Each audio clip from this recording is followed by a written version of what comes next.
Choice FM is live at 5. But it's like this, the South got something to say. That's all I got to say.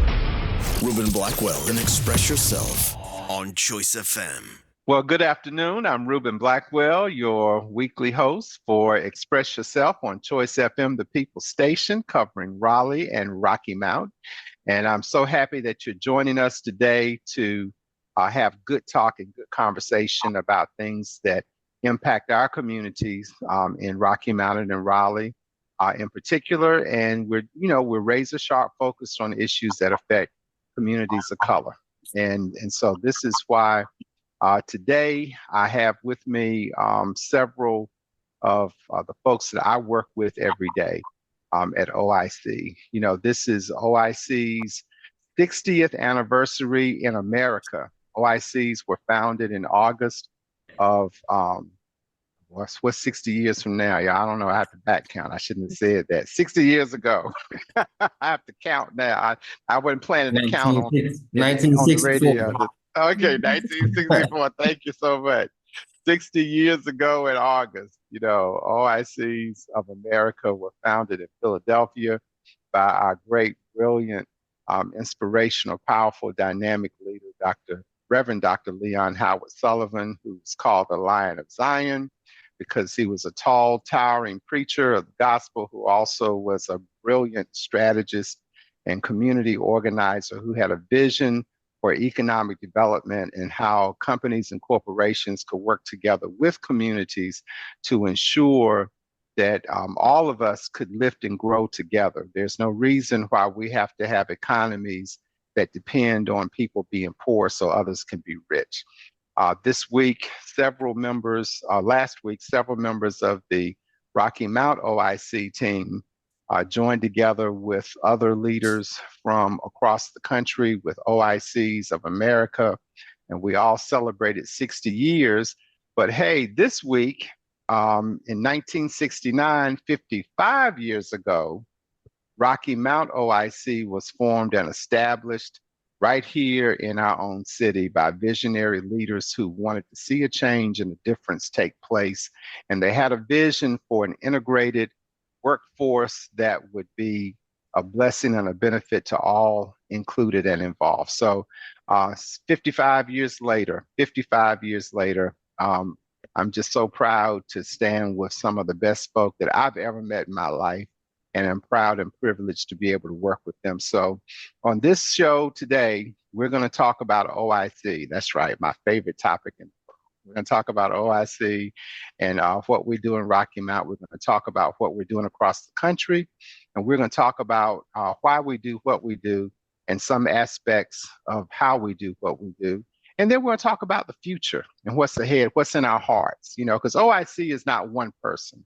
OIC is a movement, and it's a collection of people who all agree on the same thing, and that's about helping people help themselves, people who have had challenges and disadvantages in life, whether intentional or whether people have sabotaged themselves or whether they've been intentionally sabotaged. You know, there's a way out, you know, for everybody, and we want to help be the answer finder for everyone. So I just want to introduce you to some great people here in Rocky Mount. And what I'm going to do, I'm going to take a pause moment. I'm going to ask Shalana Parker, who is OIC's Chief Operating Officer, to just sort of lead off in the conversation today about who we are and what we do. And what did you experience, Shalana, when we went to Philadelphia? What did you see? Let's talk about OIC from your perspective. Absolutely. Well, first, let me say thank you for this moment to just express. We had such a wonderful experience going to Philadelphia, and it kind of it makes it hit home, the work that you do every day right here in Rocky Mount. And then when we got to Philadelphia and connected with OICs all across the nation who are coming from larger cities, some smaller cities, but to get there and to connect all on the same mission, all with the same heart, to be in a room full of people who share your values, who share your heart towards people, and the work that you do was amazing. I think what we found is that at the end of the day, I think what is so interesting, we all had the same mission, we all had the same heart, but the way we express it was so varied. And that's the unique thing about not just a company and just an organization, but we are a movement, a living organism. So we get to express the mission and the heart of what we do in terms of helping people uplift their lives and become the greatness that they envision for their lives. But we get to express that in so many different ways that are particular to the areas that are relevant in our own communities. And so it's so amazing to be able to hear people express, to share that passion, to share some of the same challenges. No matter the work you're doing, you find that common thread. And so I was just blessed and honored to be a part of that work in that movement. Thank you, Shalana. And so Cheyenne Tawari, who is OIC's Chief Financial Officer. Cheyenne, why don't you tell us what some of those challenges, any consistent themes or ties that you find from a finance perspective? Where do you see the challenges and where do you see successes, not just in Rocky Mount, but around the country? So, well, thank you, first of all, for giving me an opportunity to talk about the experience we gained from meeting all our OIC affiliates. I personally gained a totally new perspective in meeting with all OIC affiliates, learning about each one of their business activities and what each one of them do for the betterment of our communities. And my spirit is elated. And I'm very grateful that I'm part of the great initiative that was sparked by Reverend Leon Sullivan and is led by our fearless leader, Mr. Reuben Blackwell. I have learned a lot about their creativity and how innovative each one of them are and how dedicated they are towards the process. But obviously, finance is the backbone of a lot of what we do. And I have gained a lot of network, good contacts, a powerhouse of resources by meeting all of them and knowing that we are actually one huge, big family. We are a huge family and we are very family. People think that OIC is a sort of a monolith and we're not. And in Rocky Mount, we serve predominantly poor people who in our part of the country, happen to be African American. And if you go to Arizona, Phoenix, Arizona, you'll find Latino families and families of indigenous peoples. You go to Minnesota, you'll find the Hmong people, you'll find the First Nations people, and you'll find Black people working together. You go to San Francisco, where there's an OIC, you find young white guys who only make $90,000 a year, but they can't live in San Francisco by themselves. It's really phenomenal who we are all around the country, but everybody is coalesced around this vision that all of us deserve an opportunity to succeed. One of the key populations that we serve are people who are returning here back to society from adjudicated situations or prison environments.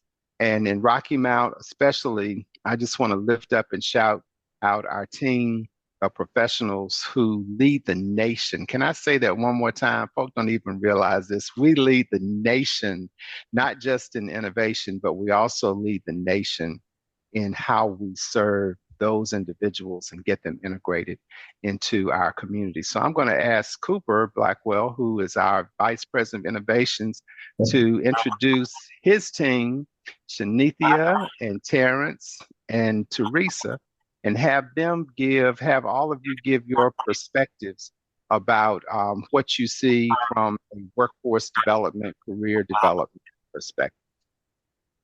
Excellent. Well, OIC was founded, doing workforce development for Black people in Philadelphia in 1964. The vision stretched out all across the country.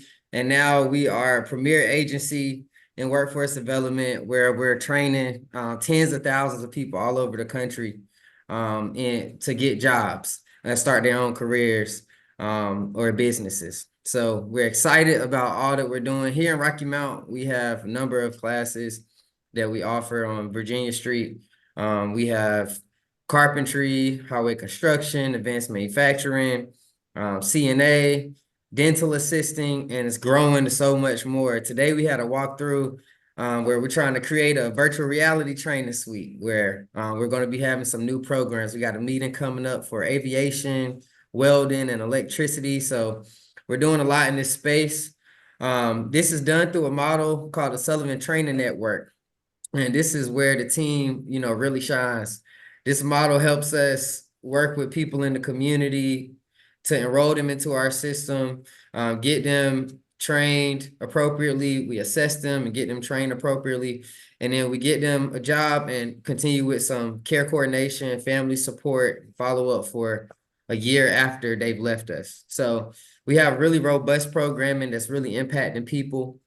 Last year, Shanithia's team, who is Shanithia Mabry is a director of reentry, they were able to enroll 197 people that are justice involved into training programs to get different training.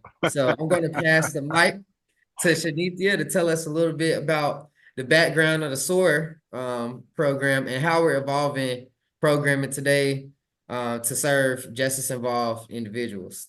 And then you can pass it back and I'll give it to Terrence. Okay. Thank you so much, Cooper and Mr. Blackwell. Thank you so much for having me. I'm so honored. With the SOAR program, basically, we make sure that we, when we talk to the people in that counties, Edgecombe and Nash counties, because those are the counties that we were serving, we help our returning citizens get trainings, teach them the soft skills that they need, and also giving them employment assistance. What I'm seeing that a lot of barriers are being broken. And what I mean by that, I'm saying that a lot of times when we're offering different services and we're offering education and training, we notice that it is some, barriers that need to be addressed. And with us, and with me and my team being resourceable like we are, we make sure we take care of those barriers, which that increases the numbers of people that we enrolled into our program. So that's what make it so much, I can say easy, because me and my team do our thing. So it makes it easier because we got to pay attention to the other barriers that they do have. And so that's why we exceed the number of enrollments that we do. Excellent. Thank you. Yep. So what, just tell the audience a little bit about what SOAR stands for and, what type of assessments do we do with the people that come in our doors and, how we get them involved with the community. So with SOAR, SOAR stands for Skills, Opportunities, Achievements, and Responsibilities. And basically when they come into, we've got to make sure that they are residing in the counties that we offer, which is Edgecombe and Nash. We got to make sure that they are between the ages 18 and up. We got to make sure that they are justice involved. So they can be on probation, they can have a misdemeanor, they can have any of that, as long as they are justice involved. So that's basically the easy part of it. So it's nothing really hard to get into the program. From that point, after that, we make sure that they are assessed. So we want to make sure that they understand the different career paths that they are, trying to choose. Because sometimes it may be that they don't understand what carpentry is. They may not understand what advance is. And we are showing them and we give them an assessment called ONET. Then after that, we're actually giving them another assessment called Betsy. That's when we're breaking the barriers. We're seeing what barriers that they're needing before they're taking any of our courses or our trainings at OIC or Rocky Mount. And then we get a little bit personal, and that's where we take the LSCMI, which can take up to 90 minutes. Very good. Yep. So these assessments prepare justice involved. It prepares our team to be able to best deal with the justice involved population and align our services with their individual needs. This helps us select what trainings they're able to go into, and then they have more successful output is what our goal is as they're completing the trainings. So what's key to that is at the beginning, and that's where Terrence comes in with enrollment and assessment. So Terrence, would you just share a little bit about what you do with OIC Career Services and speak about the pre-academy as well. It's one of my favorites. Yeah. You're on mute, my brother. All right. Again, I appreciate the opportunity. Thank you, Mr. Blackwell. Thank you, Coop. Working in the pre-academy, it's great. The students come in, a lot of them don't know exactly which way they want to go. We try to give them a little direction and then kind of let them kind of see what it's about, see the course. We talk about soft skills. We talk about life skills. We talk about employability skills. When you leave out of the pre-academy, you not only have something obtainable, but you have a resume in hand. If you didn't have that before, you have job skills training, and you know how to fill out a job application as well. And one of the things that we try to put out there to the students is that we know it's difficult out here in the real world. We know that there are going to be some challenges and some things that you're going to have to overcome. So one of the things that we try to do, I try to lift everyone up and keep that positive attitude. Because if you keep that positive attitude in the beginning, that's the same thing you're going to see going forward within the pathways. And that's one of the things that we try to strive for, because we are trying, at the end of the day, we're trying to have world-class students coming out of Rocky Mount OIC. Very good, Terrence. One of our team members always says, if you can walk, you can work. So, and if you can't walk, you can work too. Hey, if you can roll, that's right. You can work. If you can sit that's down, right. you can work.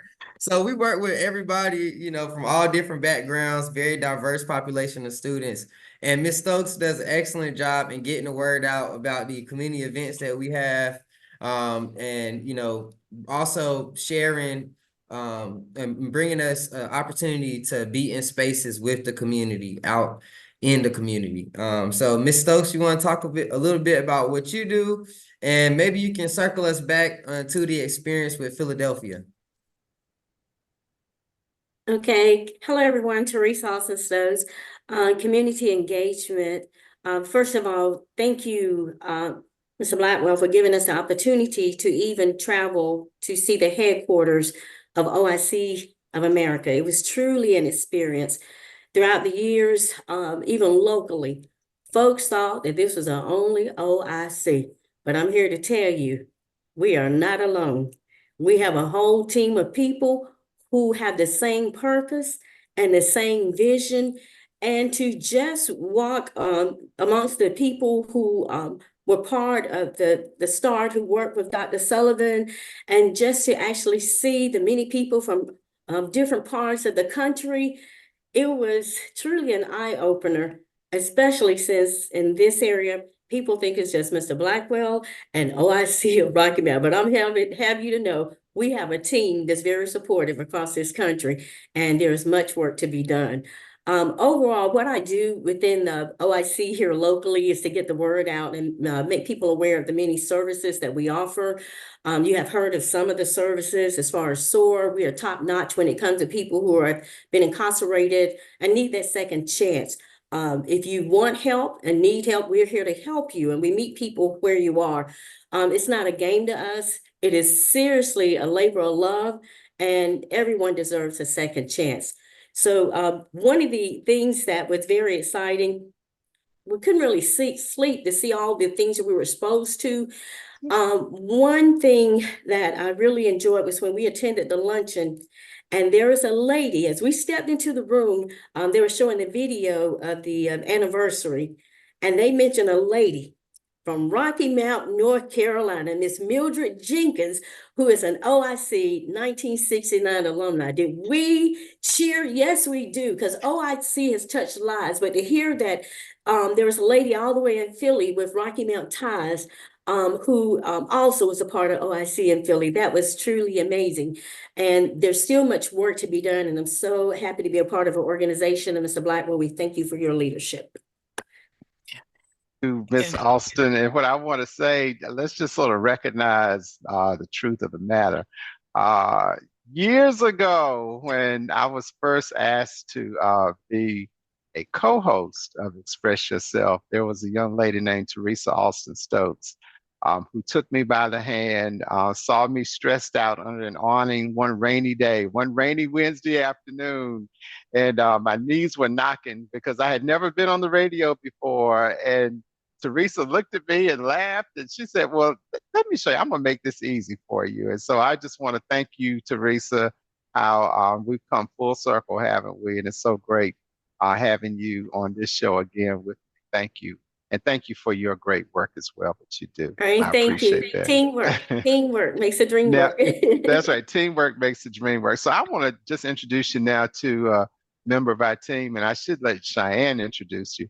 But it's Kamal Johnson. Kamal I'm not going to call you the baby because you're too tall and too big, not big, like he's a tall, handsome young man who took OIC by storm. Every single young lady was, and some who might not have been single, who were we're all trying to get introductions to Mr. Kamal Johnson, but they were also not just impressed by your personality, sir, but they were impressed by what it is you were doing.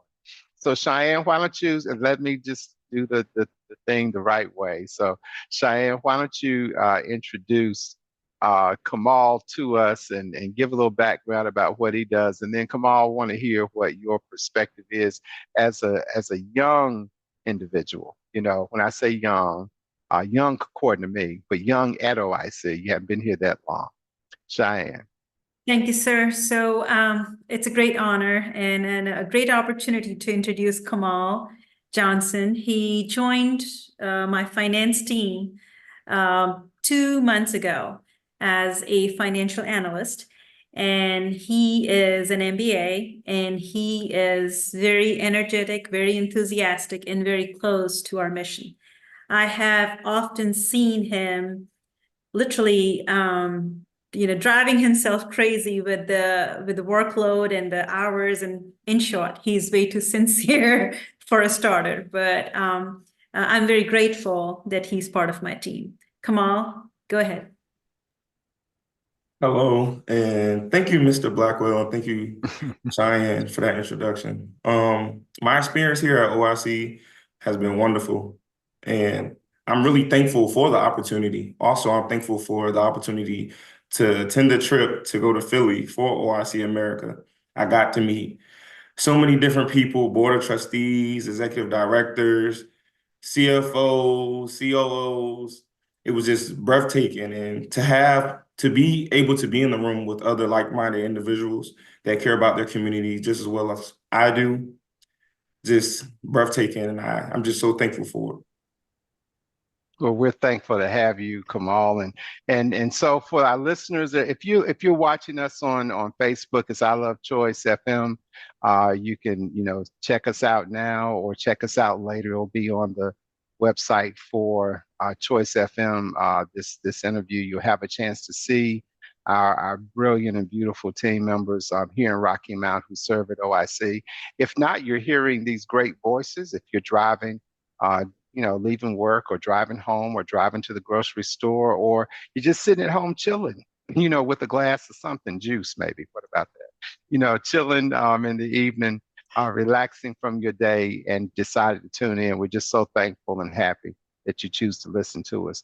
But I hope you're able to hear the enthusiasm and the excitement, and then get a glimpse into some of the skill behind the scenes of what it takes to make an organization last this long. 55 years we're celebrating in Rocky Mount with the OIC vision, a vision that was birthed by a Black business community here in Rocky Mount, business owners, men and women, a city employee, in fact, the only living founder that we have left today, which we honor, is Mr. Sam Gray, and hopefully our marketing team will be able to share a video with everyone a little later where he was actually interviewed by Miss Austin Stokes. And so you get a chance to see what was ticking in the minds of people, 55, 56 years ago that created this opportunity and this momentum. What I do want to say is that Rocky Mount, while we are a small city, our OIC is doing stellar work,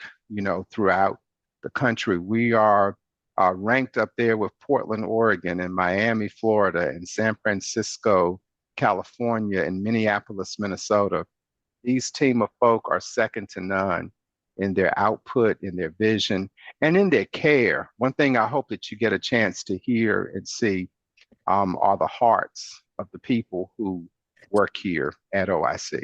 So what I like to do just for a moment is sort of dive into, let's talk about challenges. Let's talk about the challenges of nonprofits first of all. In fact, we're not a nonprofit. We are a not-for-profit.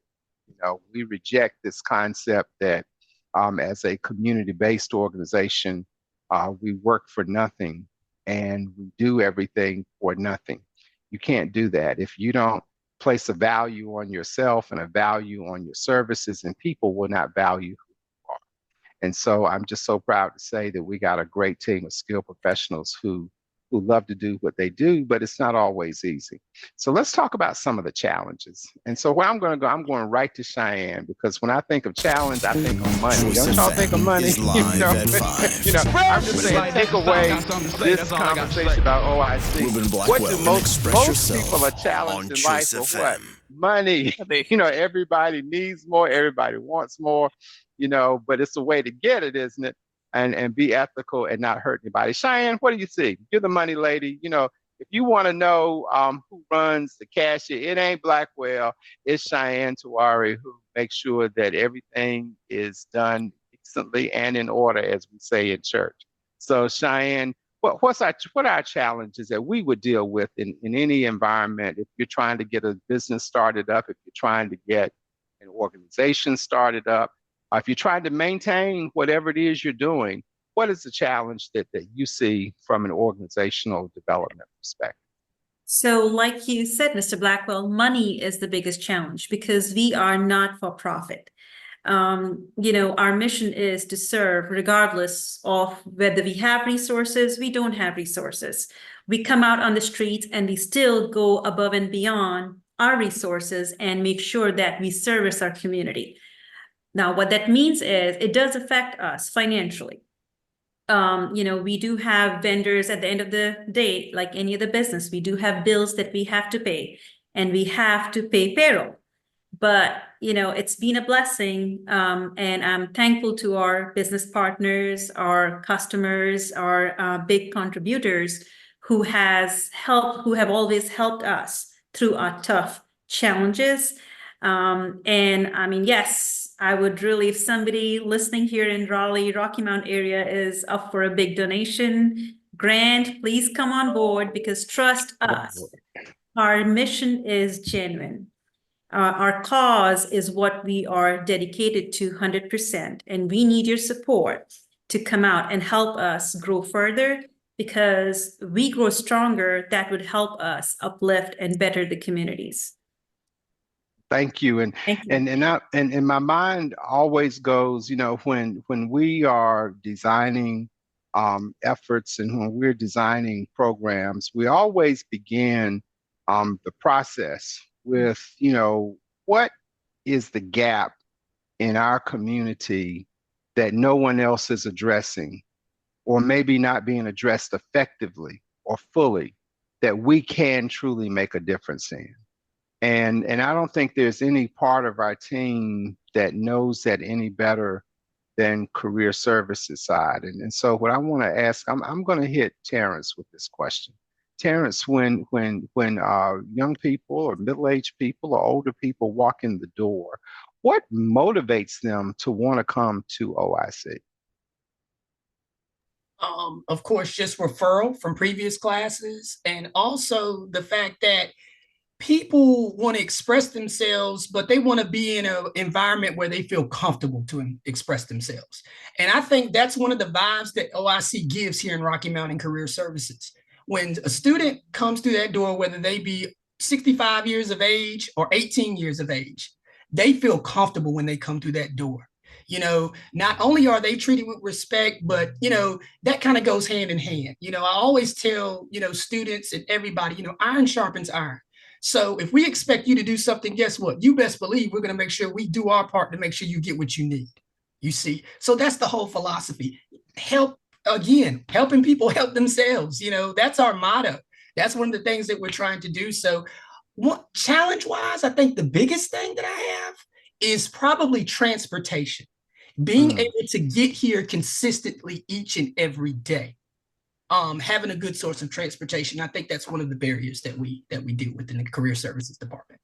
Thank you. And I Yeah. bet you that's echoed throughout almost every sector. I know we do healthcare too. We don't have anybody here today to talk health, but we have in the past on this show. But one of the big challenges that people face, and especially people who are resource challenged, is how to move from space to space and place to place. If you live in a big city like a Philly or Atlanta, or New York, you can count on public transportation to work and operate, and their trains and subways and trolleys and buses that you can count on, that you can not have to pay too much money, and they run on time and they run everywhere. Well, in a small town like Rocky Mount, we face our challenges about having availability of transit that happens all the time, because companies don't just close at 5 o'clock everywhere. There's some places that stay open till 9 or 10. There's some that stay open 24 hours. And one of the things that we see opportunity in, I believe, is that for organizations that do work 3 shifts, finding people who are competent and who are able to get to work and do a great job while they're there. It's difficult, especially in a growing and emerging market where you have new companies coming in and existing companies expanding.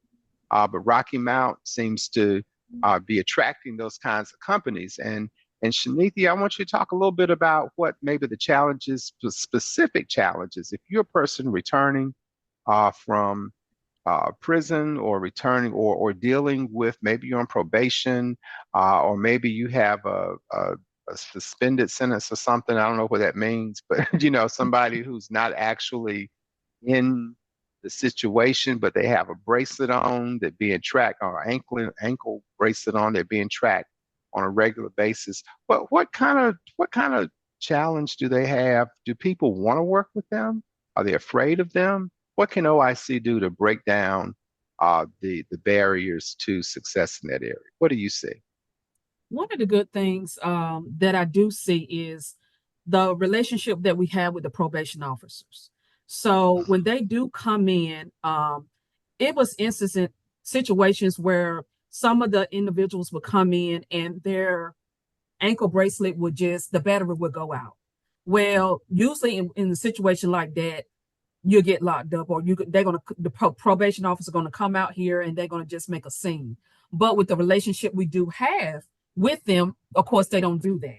So one of the things that we do, we make sure that we communicate with our probation officers and let them know that they're in class for this certain amount of time, and to let them know that they're in good hands. They don't jeopardize anything by making a scene or coming out here, because they got trust in OIC. One of the barriers that I do see that we do have, like Terrence said, is transportation. We also see that it's a housing situation, or food situation, or even clothing situation. And this is where we created our SOAR closet, our reentry closet, to help individuals to get them job interview clothing, to make sure that they got everything that they need to be able to get ready to go to work. But one of those things like that with the bracelet, we got a good relationship with the POs.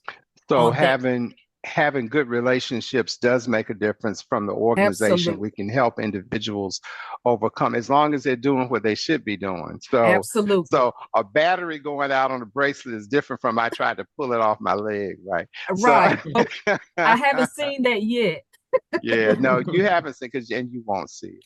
And that's the one thing that we also, I really think that we have to say, is that part of our real mission is breaking up the miscommunication about who it is that we serve and who those people are. Everybody makes mistakes in their life, right? And if you haven't made a mistake, I really sort of want to meet you, because I want to see what perfection looks like in person. But most of us, all of us, have made errors and mistakes, and some of us have had to pay a little harder than others have for what they've done. But one of the things that I'm just so pleased about is that we've been able to overcome those barriers and help people achieve some personal successes. One of the things I see, Cooper, on your background, you have a picture of graduates there with their what is that called? The robes with the OIC stoles and, Graduation you know, gowns, yeah. graduation gowns. You know, what do we do about graduation? And in a minute, Shalane, I want to get to you. I want to talk about why we do graduations. Why do we do graduations for our high school equivalency students, as well as for those students who complete certifications in classes that are industry certified? Why do we do that? Okay, well, you know, one of the reasons why we're doing graduations is because of the challenges, right? You know, people have a lot of different challenges that they experience throughout their lives, and they aren't often celebrated. So one thing about the culture of OIC is we're very in tune with, you know, community and ourselves, because we look like the people we serve often too, right? So we know how we're feeling. We can imagine how someone else is feeling when they, you know, have life happening to them as well. And one thing that we agreed upon was that, you know, graduations is a good time to celebrate our students in our community. So it helps address the challenges. What we're actually thinking about doing next year is we're going to be having some large celebrations in person. So we're going to be doing 2 graduations, the spring and the fall, and we'll be doing at the end of class a small celebration for the individual class. But we're actually going to be giving permits to march and going to be having a spring and fall graduation for the community to come out and celebrate our graduates with us. So we invited everybody that's listening in to get ready, go to OIC social media and follow us right now on OIC Rocky Mount on Facebook, Twitter, Instagram, and stay tuned to the next graduation date. You are invited. We have one coming up Thursday for carpentry and advanced manufacturing, but in the spring and the fall, we'll be releasing some dates for a massive graduation that'll have all of our pathway programs and our GED class. But Mr. Blackwell, So great. Yeah. Yes. you brought up, go ahead, Shalana. Oh no, I was gonna say, Coop, you just hit on one of the things. You just took part of my plug right out. I was going Right to you out. next, Selena. I was Listen. going to you next because I think we vibe. We heard the same thing at the same time, and we He were about to just- leave. Go ahead, tell everybody what did you react to at that moment? I'm gonna tell you, it's a couple of things that I've been reacting to, and one, let me just say this, because we were talking about barriers, but what I love about this organization is we are barrier breakers. Right. That is absolutely, we push the limits aside, take the limits off and say, if you can think it, if you can dream it, if you want to be it, we support you and how your vision of greatness for yourself, right? So what you've heard people say throughout this whole time is we've talked about different barriers, but we've also talked about our solution and our answer to the barrier, and not just what we're doing for you, but what we're doing with you.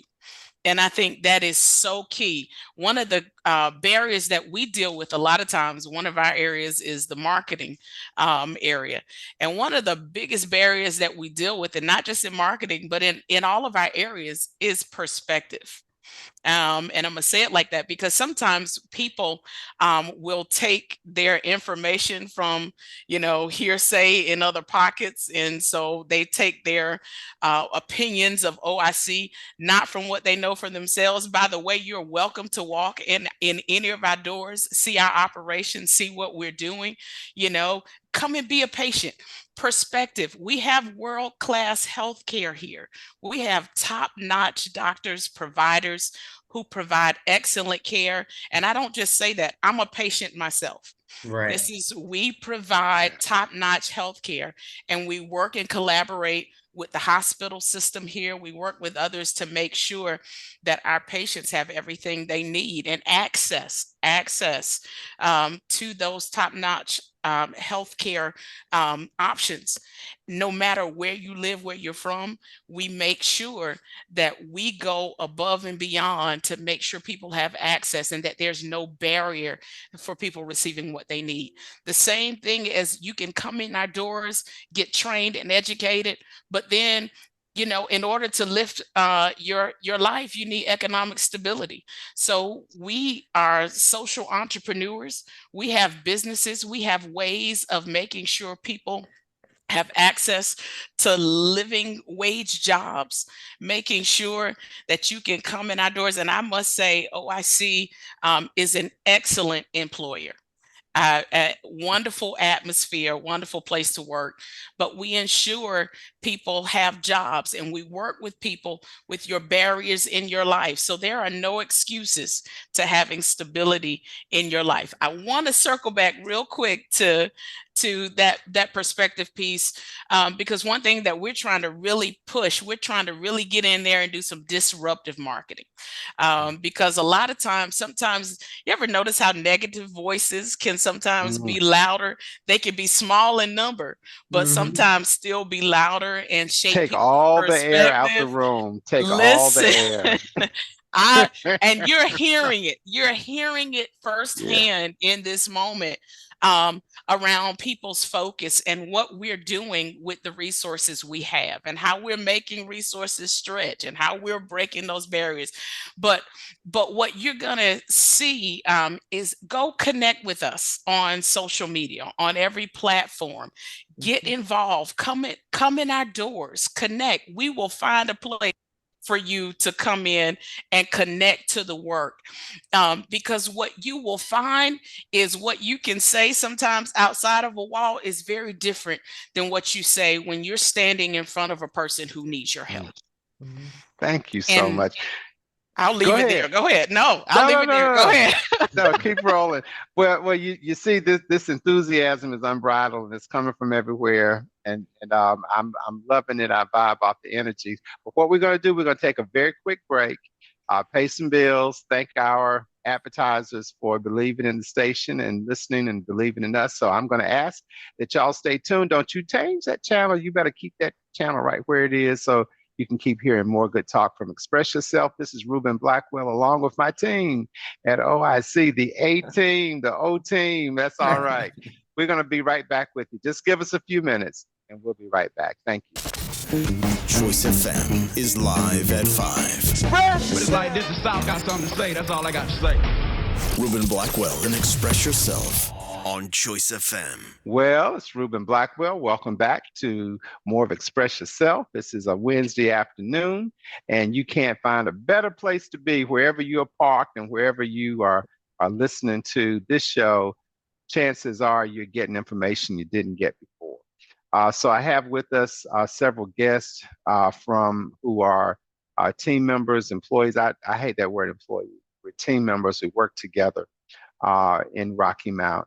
And these are Rocky Mount OIC team members, and they're doing everything throughout this organization. We were together about a week ago in Philadelphia celebrating OIC of America's 60th anniversary in the place where we call home, which is Philadelphia, where OIC was founded in a jail by Dr. Sullivan. And people that believed in him. The Line of Zion pulled together a coalition of 100 African American churches who said our power is significant if we just work together. There's an African proverb that says, if spider webs unite, they can tie up even a lion. And that's what has happened. The OIC network is composed of people from all walks of life who believe in the commonality of humanity and believe that work and believe that income derived from work is better than any kind of check you can get from the government. That is fine. I thank God we have a conscientious and supportive government, especially with good, can I say it one more time? Good elected leadership that is sensitive to the needs of all people and who create plans and programs to help everyone while ensuring fiscal viability. That's so important. But it's even more important that people have an opportunity to build their own households, one person at a time, one family at a time. So I really would like to sort of dwell into maybe some of the ways that we have helped in this community, families and neighborhoods that were in distress. And I do recall about last year, I believe, I think it was August or July, not sure, we had a tornado that touched down in Rocky Mount. And I remember I had a meeting, a presentation I had to make out west. And as the plane was touching down, I started my phone was blowing up. And the first person that started texting me was Teresa Alston Stokes, our person on the ground who is always in the right place at the right time. And Teresa, can you tell me, we asked Teresa, if she would sort of lead a listening charge to hear what people in impacted communities by that tornado were feeling and seeing and what they needed. Teresa, can you just sort of walk us back in time a little bit and tell us a little bit about what you saw and what you heard and what you felt? What I really saw, that the tornado impacted our area, but yet when it came to funding, there were some communities who weren't given funding like some other communities. It was almost like they had to fight to get those resources. Break it down so people can understand what you're saying, what you mean. This is what happened. When, if you're not aware, Rocky Mount is made up of Edgecombe and Nash County. When I saw the damage, a damage occurred in both areas, but the Brattleboro people lost everything. And there were some homes, yes, there were homes that were damaged here in Nash County, but those homes in Nash County got immediate help, while those in the underserved communities had to fight, had to wait, and yet they were all in the same area. To me, that should never have happened, because it all happened within our community, but yet I saw where one community was treated, was given service much quicker than another community that really needed justice, but really needed more help. When you had the opportunity to see some families, there was one family, the Powell family, their son's home was destroyed, and then their home was destroyed. And then we had to attend meetings to get resources to them. That was truly an eye-opener. What can you say? People say, do not talk about race, do not talk about neighborhoods that are underserved, but I saw firsthand what happened. And even though they said, well, okay, it was this type tornado, and because they did XX damage, to go and see the damage that other communities received, and to have them to wait for the services, there was no explanation. That was an eye-opener to me as well, to see it firsthand. So well, and what I'm going to say is this, the reason OIC exists is to advocate for people who are in positions where they cannot advocate for themselves. And part of advocacy is truth telling.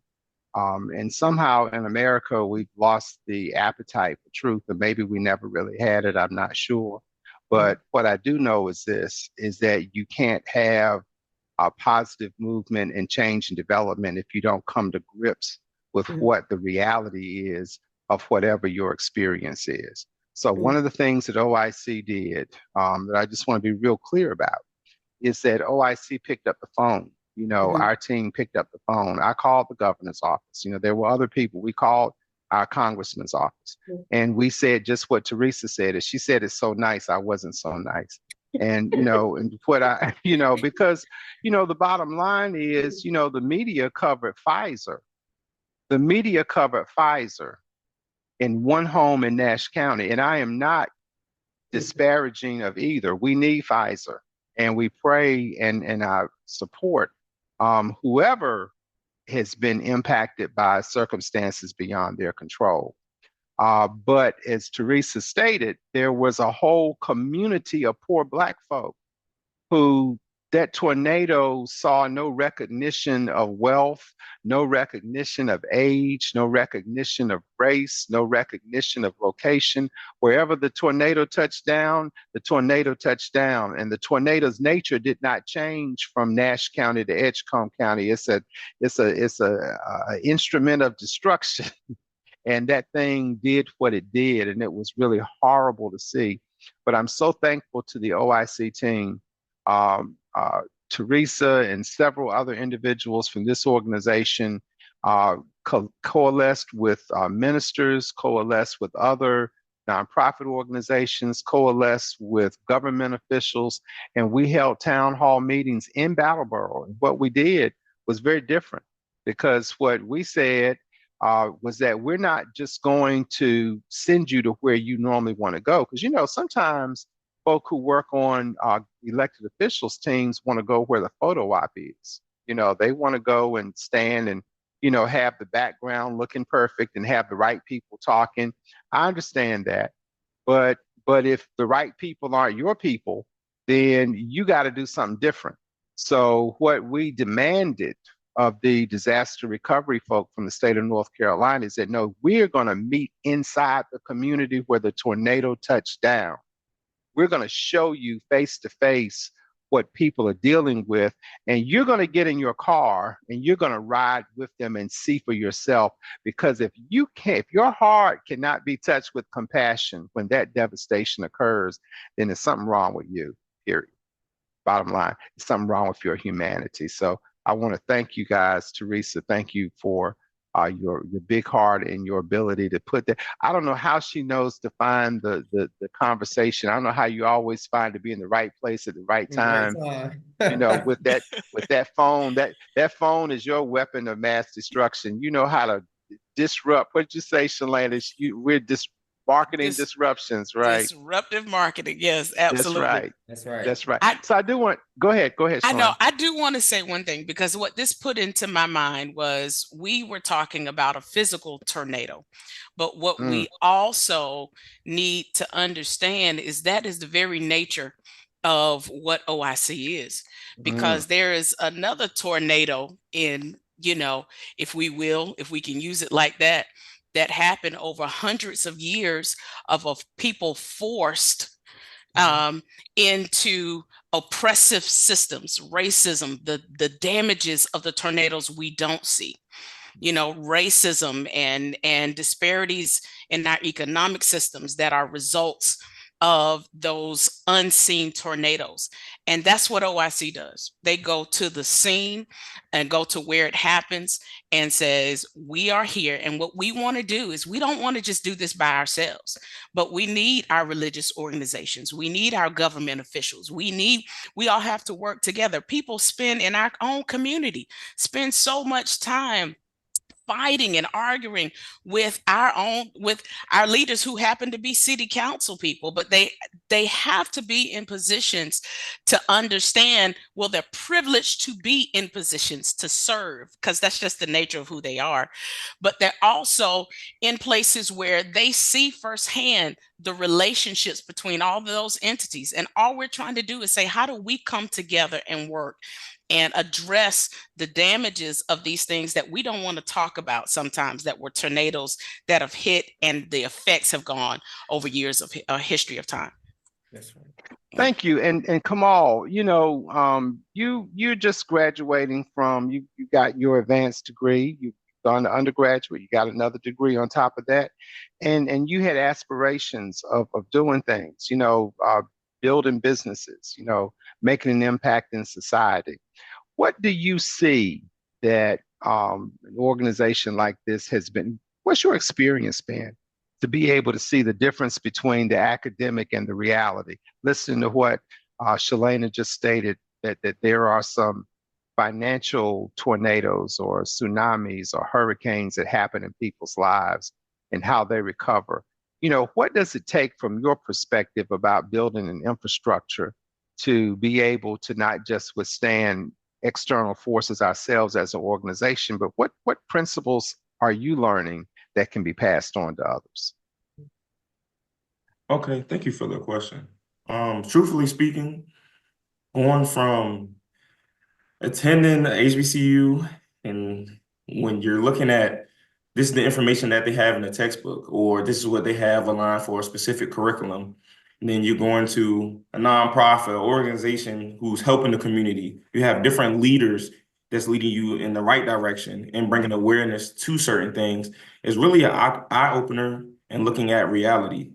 And you have to want more information for yourself and want more information for your team.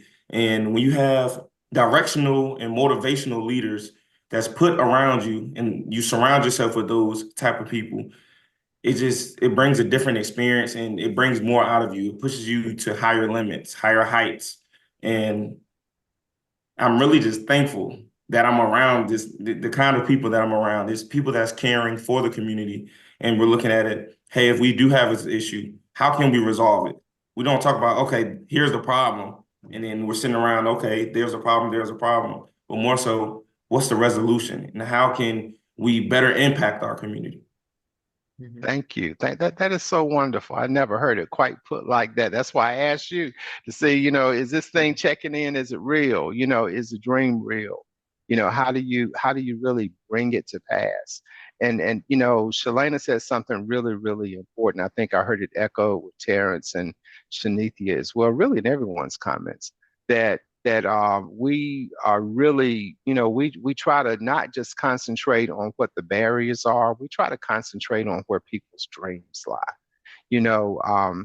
Dr. Sullivan, years ago when I first came into the movement, I came in as a young leader, and I came in, well, maybe not so young. I wasn't absolute.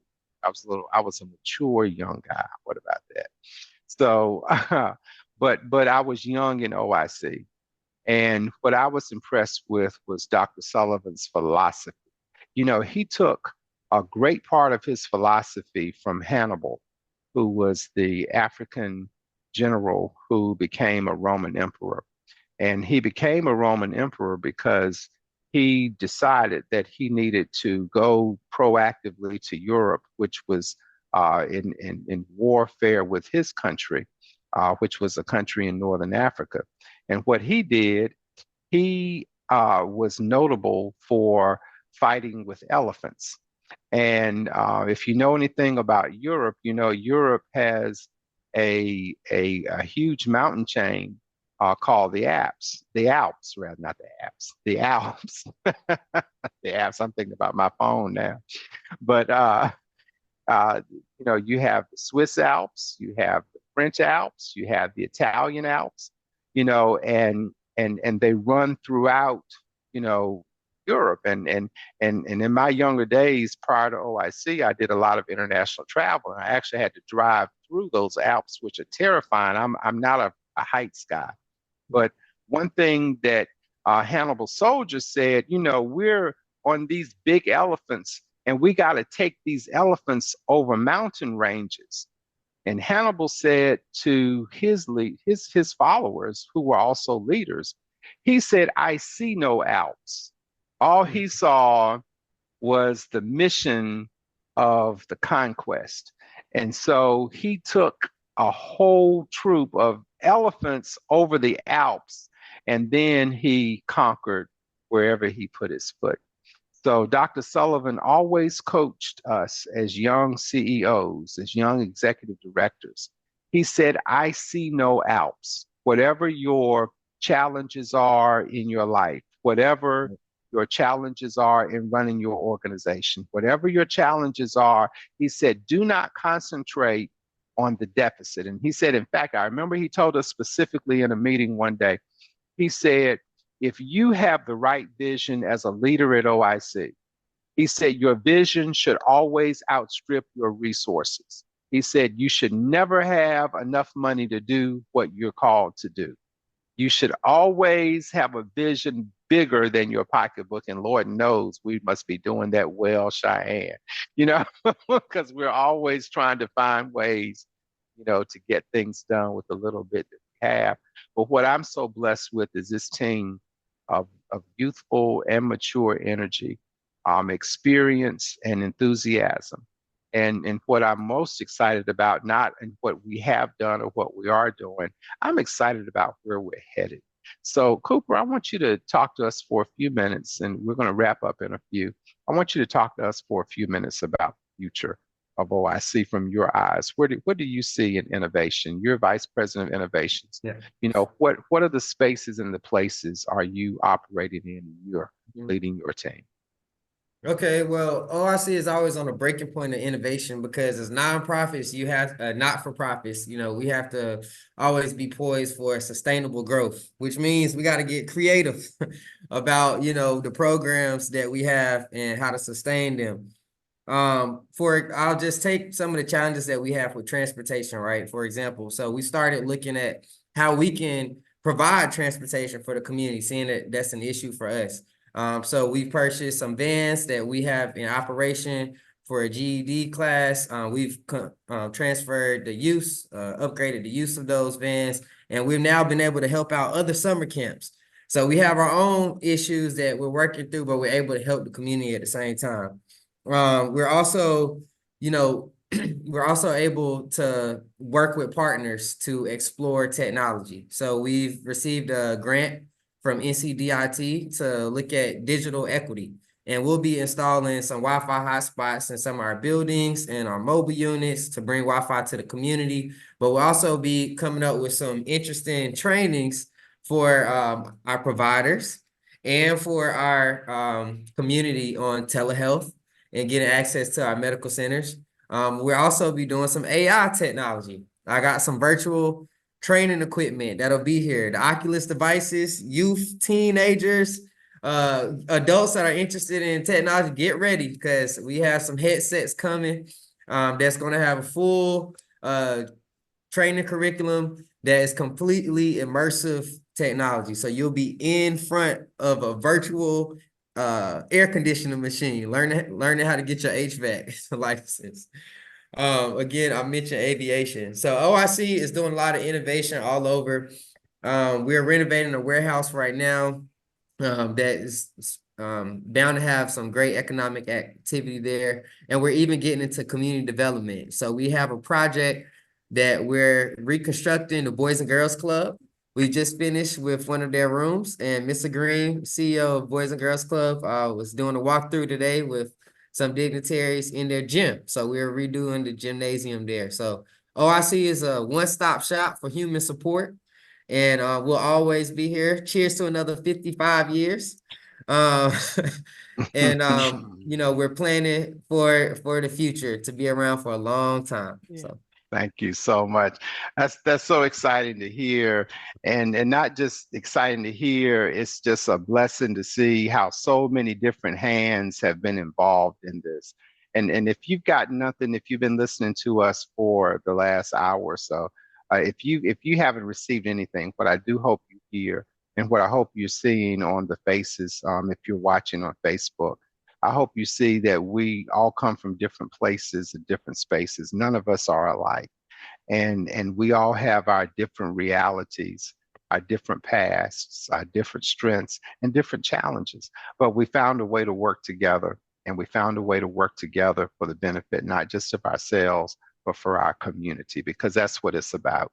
If we don't lift up the communities that we serve in, if we don't lift up all the families, then what point is it for your family to succeed if everybody else has to lose?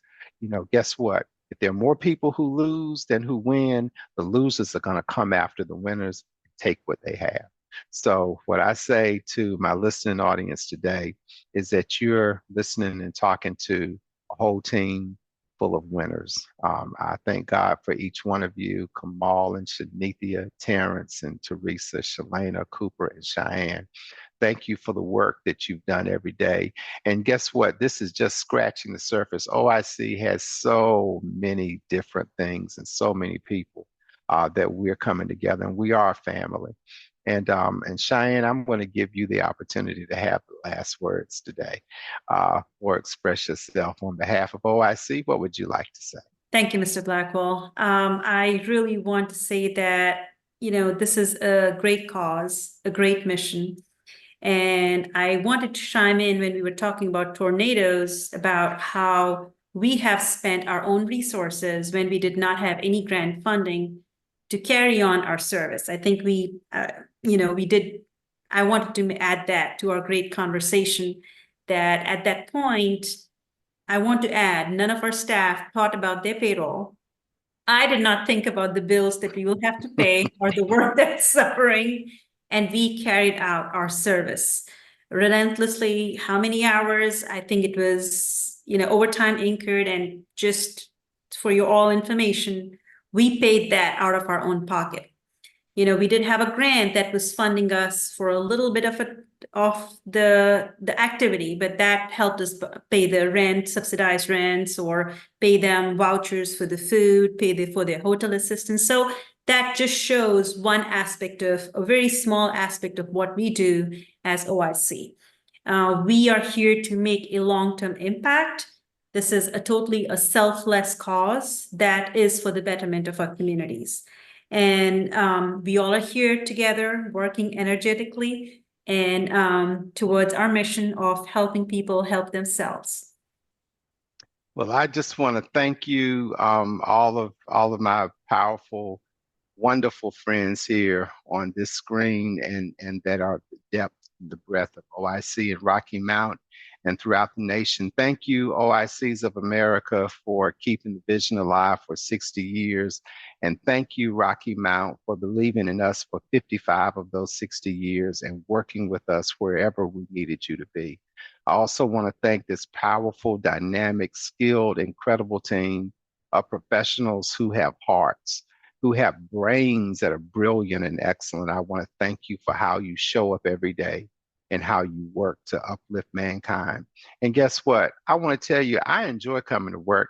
You know, that's why they're going to have a hard time kicking me out the door, because I eat, sleep, and breathe OIC.